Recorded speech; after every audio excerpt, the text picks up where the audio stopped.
एक घर में 3 भाई और एक बहन थी। बड़ा और छोटा पढ़ने में बहुत तेज थे। उनके माँ बाप उन चारों से बेहद प्यार करते थे, मगर मझीले बेटे से थोड़ा परेशान से थे। बड़ा बेटा पढ़ लिख कर डॉक्टर बन गया, छोटा भी पढ़ लिख कर इंजीनियर बन गया, मगर मझीला बिल्कुल आवारा और गवार बन के ही रह गया। सबकी शादी हो गई। बहन और मझीले को छोड़कर दोनों भाइयों ने लव मैरिज की थी। बहन की शादी भी अच्छे घराने में हुई थी। आखिर भाई सब डॉक्टर इंजीनियर जो थे। अब मझीले को कोई लड़की नहीं मिल रही थी। बाप भी परेशान, माँ भी। बहन जब भी मायके आती सबसे पहले छोटे भाई और बड़े भैया से मिलती, मगर मझीले से कम ही मिलती थी, क्योंकि वह न तो कुछ दे सकता था और न ही वह जल्दी घर पे मिलता था। वैसे वह दिहाड़ी मजदूरी करता था, पढ़ नहीं सका तो नौकरी कौन देता। मझीले की शादी किए बिना बाप गुजर गए। माँ ने सोचा कहीं अब बंटवारे की बात न निकले, इसलिए अपने ही गांव से एक सीधी साधी लड़की से मझीले की शादी करवा दी।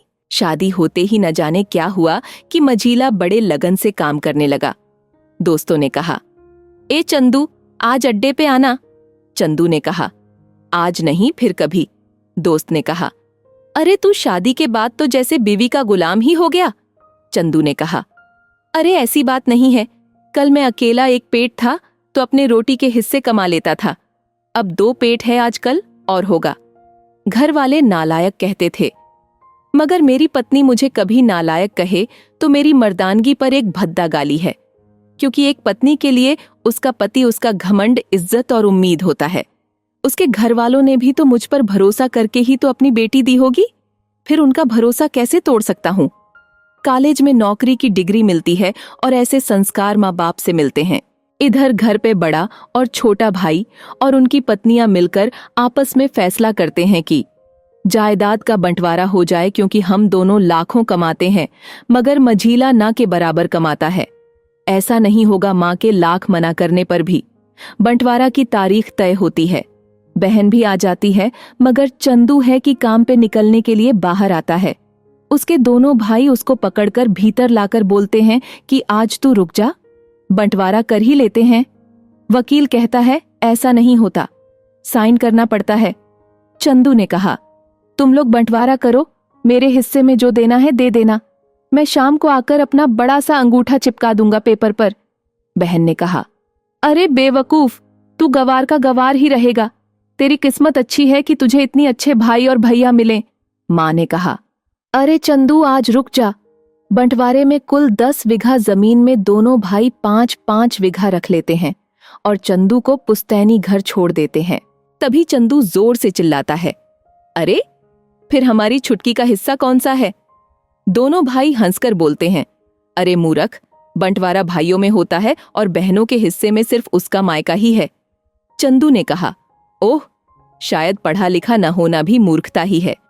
ठीक है, आप दोनों ऐसा करो, मेरे हिस्से की वसीयत मेरी बहन छुटकी के नाम कर दो। दोनों भाई चकित होकर बोलते हैं, और तू? चंदू माँ की ओर देख के मुस्कुरा के बोलता है, मेरे हिस्से में माँ है ना। फिर अपनी बीबी की ओर देखकर बोलता है मुस्कुरा के, क्यों चंदूनी जी, क्या मैंने गलत कहा। चंदूनी अपनी सास से लिपट कर कहती है, इससे बड़ी वसीयत क्या होगी मेरे लिए कि मुझे माँ जैसी सासू मिली और बाप जैसा ख्याल रखना वाला पति। बस यही शब्द थे जो बंटवारे को सन्नाटा में बदल दिया। बहन दौड़कर अपने गवार भैया से गले लगकर रोते हुए कहती है, माफ कर दो भैया मुझे, क्योंकि मैं समझ न सकी आपको। चंदू ने कहा, इस घर में तेरा भी उतना ही अधिकार है जितना हम सभी का।